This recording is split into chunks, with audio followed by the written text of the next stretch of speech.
I would like to introduce about Mr. Katagiri. He is going to make a presentation about his research. Please listen to him. Thank you, Mr. Yoshida. Hello everyone, my name is Akira KATAGIRI.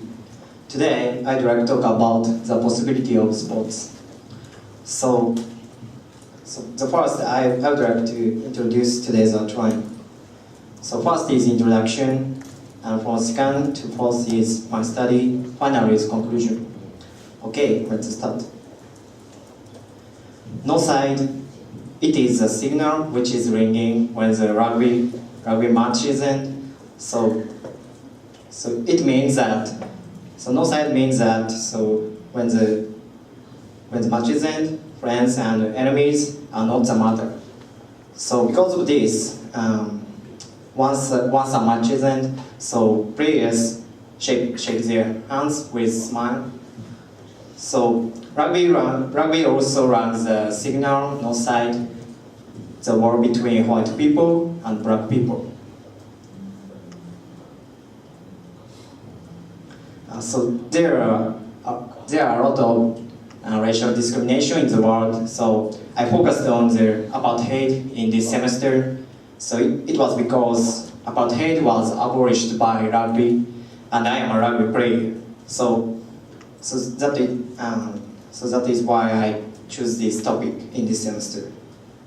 So the first, I made my survey about apartheid. So this is the result of my survey.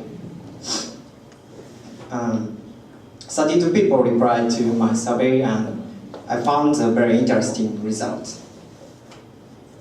The question is, what is needed to overcome racial discrimination? So more than half people replied that nationalism by sports is needed.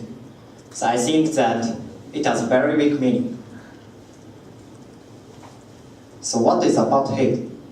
Apartheid is a policy which separates black people from white people in South Africa. So black people was discriminated in some situation. For example, they couldn't have voting rights and freedom place of residence and so on. So the person who did for the abolishing apartheid is Nelson Mandela. He was the president of South Africa, and he was black. So he emphasized three keywords for proceeding in South Africa. So in his speech, so the three keywords is work, peace, and reconciliation. So especially in the part of reconciliation, he was made a lot of efforts. However, his policy ran into the trouble because he was black. So there are a lot of white people who regarded his policy as useless. So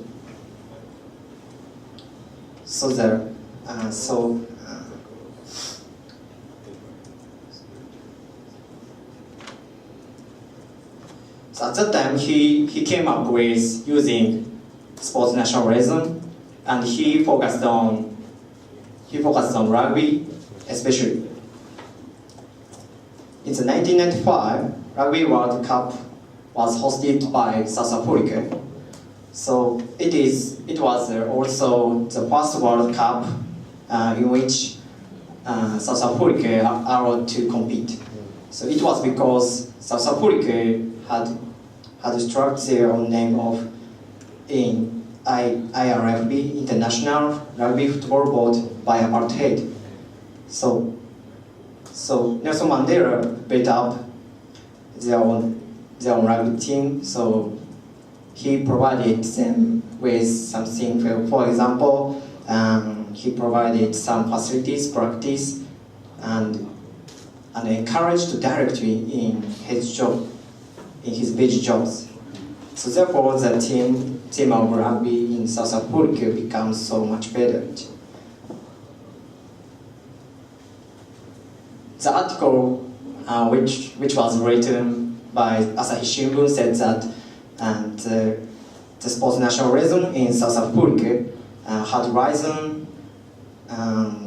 risen a fever pitch in the final of Rugby World Cup, and South Africa won the final. So whoever were South Africa people cheered their own team in the final, regardless of their skin color. So rugby runs the signal no side, not only the final game, but also the war between white people and black people.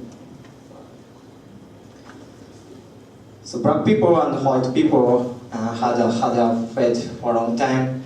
The symbol of this is apartheid. So it was broken by sports. So in my presentation, I introduced the history of abolishing apartheid by rugby as an example.